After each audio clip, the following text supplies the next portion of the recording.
ticket to be in the building or catch it live on pay-per-view stream.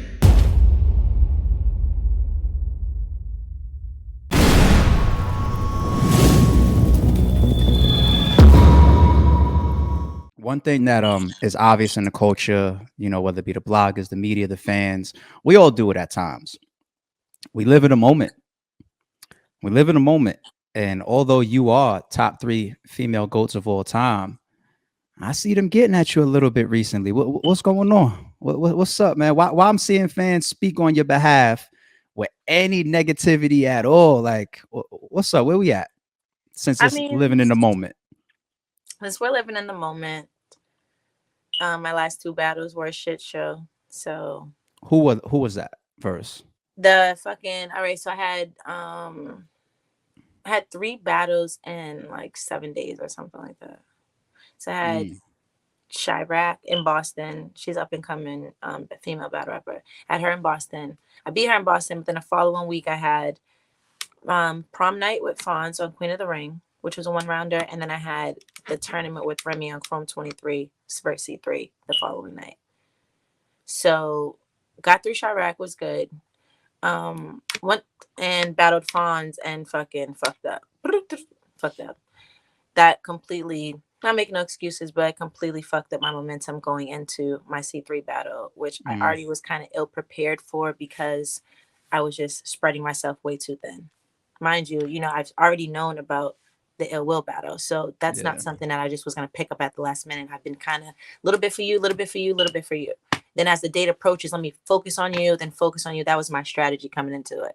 But I kind of like wore myself a little too thin. So fucked up on Chrome 23. So that's why they're on my back, basically. That C3 performance was horrible. Horrible. I looked horrible. I did horrible. I felt horrible. It was a fucking horrible experience. All around the board.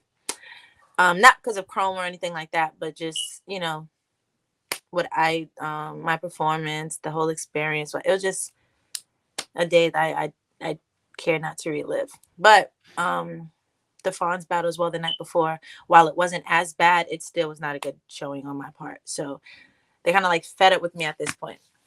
So here we are. Before we go to the next, let me ask you this.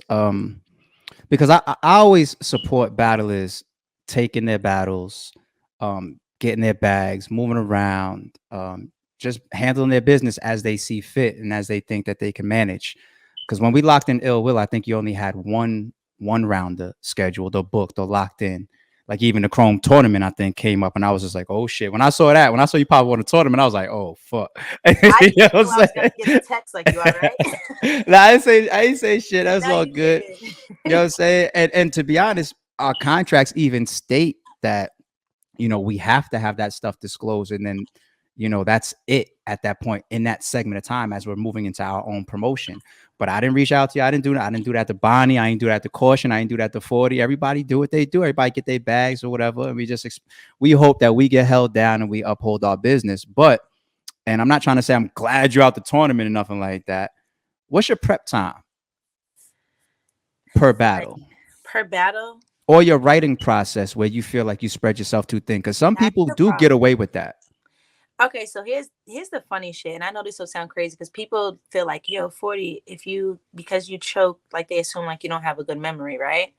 I actually have a really good memory. The problem is I don't give despite the lunch that you owe me.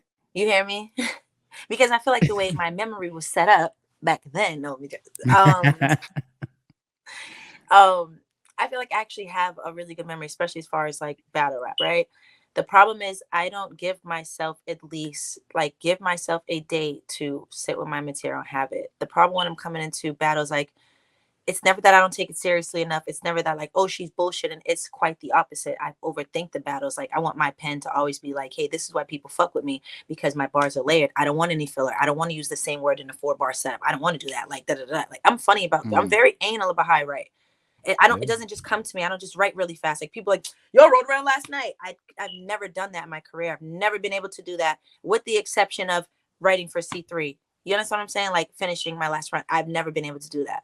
So for me, and even then I still had like some ideas and stuff like that that I was working with. It wasn't just fresh, like, you know, blank canvas, but still, like, I don't operate like that. I write in pieces and I put my shit together. It's like a whole process for me. So I said all that to say, for me, writing it depends on how motivated I am, how much ammo I have to talk about someone, how many other things I have going on in my life. It's like the writing process is the fucking most tumultuous time for me. The memorization is not, it's not, no. As long as I give myself a day or two, like, I'm good.